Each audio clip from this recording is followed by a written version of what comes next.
This is called Welcome to Walmart. I don't shop at Walmart. And that's not to brag. I don't look down on people who regularly have to out of financial necessity. I'm just saying. Maybe if I did, I'd have noticed something sooner. It was late at night, and I was out of a lot of essentials. I had just gotten off of an all-day shift, and tomorrow was looking to be no different. I was resigning myself to having no toilet paper, no soap, and no milk until my next day off. Then I remembered I was also out of lunch meat, and I just said, screw it. No way I was braving the workday without my customary sandwich. I tooled around in my beater trying to find a 7-Eleven or something along those lines when I saw that parking lot behemoth I'm sure we all could recognize in our sleeps by now. I reviewed my options and unfortunately turned my blinker on. The parking lot was almost empty. There were no loose carts in the lot, which was a first for any store I'd ever been to. I got out of my car and walked into the store. The first problem didn't even hit me until I was securely inside the building, and probably would have driven any seasoned Wally Worlder scampering in the other direction.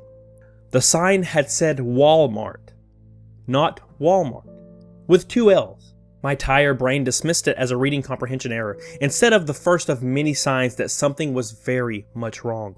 The greeter at the door was an overweight man or woman, I didn't look too hard, I didn't care, who said, "Welcome to Walmart," with accents on the wrong syllables, so it came out, "Welcome to Walmart." Again, tired and not paying attention, I just snagged my cart, which moved only slightly better than a boulder with square wheels, and set off. This place, man, it was huge. I'm no newcomer to warehouse stores, but this place just went on and on.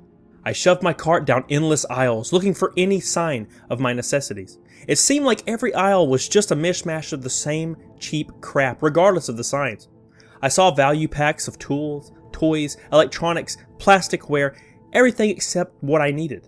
The next weird thing presented itself when I actually examined one of the items. The thing was a 5-pack of pliers, but when I picked it up I found an empty package. The pliers behind the plastic were just pictures. I thought, sure, it was probably just a security measure and I would have to bring it up to the cashier and they'd fetch me a real one from a security case. Then I looked at the next one, a pack of forks. Same deal. I picked up a container of bleach. Empty. I was not the only one in the store at the time.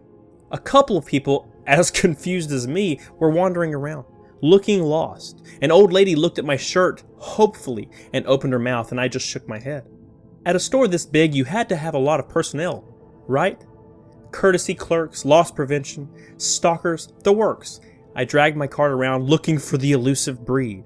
After, and I kid you not, after 10 minutes, I abandoned the cart because it was just slowing me down. Still, no employees in sight. I heard of rip-off stores before. Places like China, where they had fake Apple stores so good that the employees didn't even know who they were working for. But this is America. Why would they do something like that here? And to what end?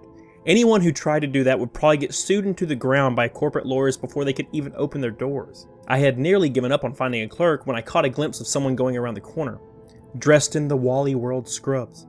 I trotted after, calling, "Excuse me." I got louder. They didn't slow down. I got louder. "Excuse me." I switched to a light jog, but somehow this person stayed well ahead of me, despite appearing to be strolling at a casual pace. I broke into a run. Someone walked out of the aisle ahead of us, pushing another stubborn cart, looking the other way. The clerk turned to go down one of the other aisles. The other side of the clerk looked exactly the same. I stopped in my tracks, not sure at what I had just seen. The other customer caught a sight of the clerk leaving and huffed and puffed, pushing their cart after the retreating specter. I had just seen the clerk turn 180 degrees, and I never saw a face. The front of the clerk had been identical to the back. No facial features. Nothing at all. I looked up and I realized I had no idea where I was. The clerk had only led me deeper and deeper into the store. There were no windows in the place, and the aisle stretched on for even longer than I had originally gathered. What in the hell was this place? I shivered a little. Time to find the doors. I hunted fruitlessly down the aisles for a while before realizing what an idiot I was. I needed to find a wall and follow that all the way up to the front. Easy as pie, right? I found the wall and walked along its surface. I made 5 perpendicular turns. 5 times. I followed the wall exactly. No front door. I was starting to become really scared. Okay, this wasn't a real store, but why couldn't I find the door? I thought about it and I figured maybe they had a way to disguise the door on the inside wall, so that when they closed it, they disappeared. Nobody looked back when they walked into a store anyway. Did they? I continued walking my circuit, patting the wall, looking for a likely place. Hello? Is anyone there? A shaky voice came from an aisle behind me.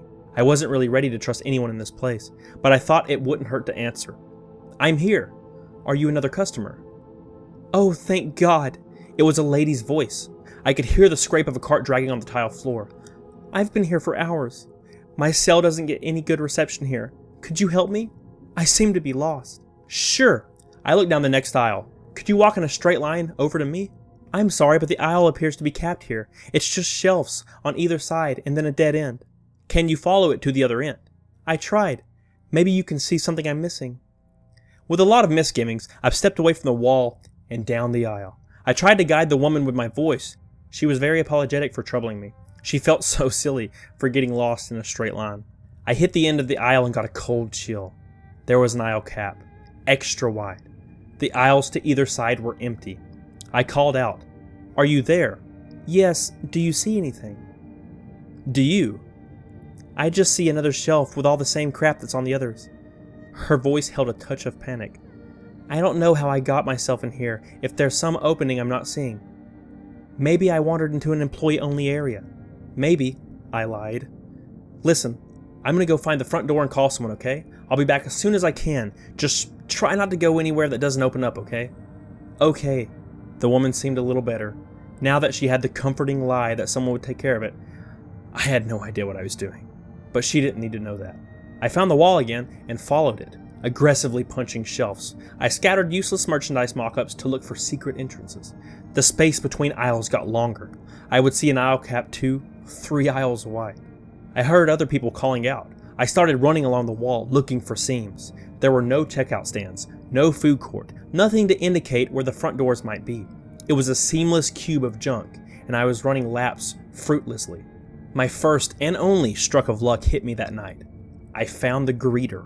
From far away it looked like a person, from the corner of your eye. If you were distracted and not paying attention, it looked like a person.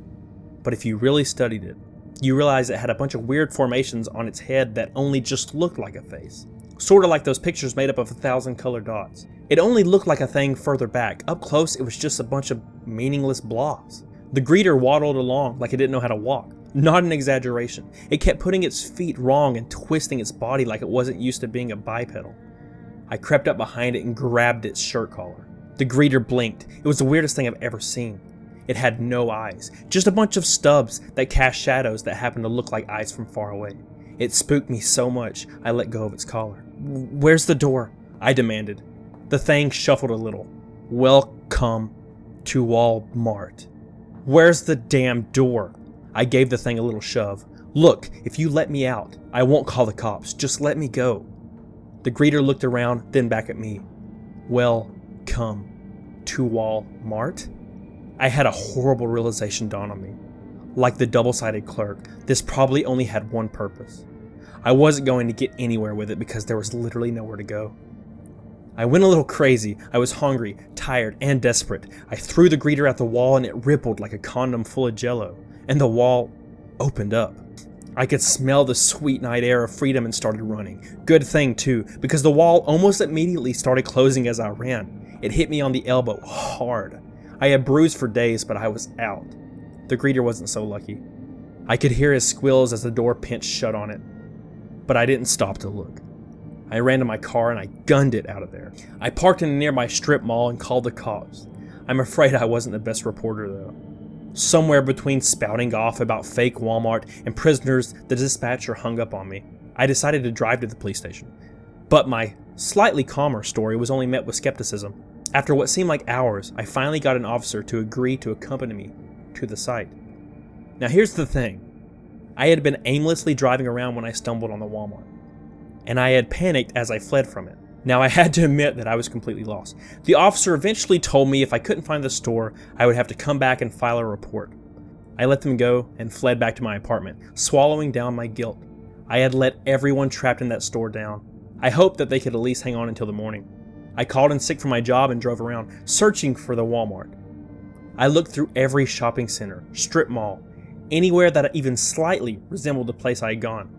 Finally, I found a donut place I remembered from that night. And from there, I was able to retrace my route. I wound up at a big warehouse-type building with that familiar parking lot. All of last night's cars, they're still there. The building was empty. No sign, no shelves, nothing. And I've looked around since, every chance I get, and I've never seen another Wallmart.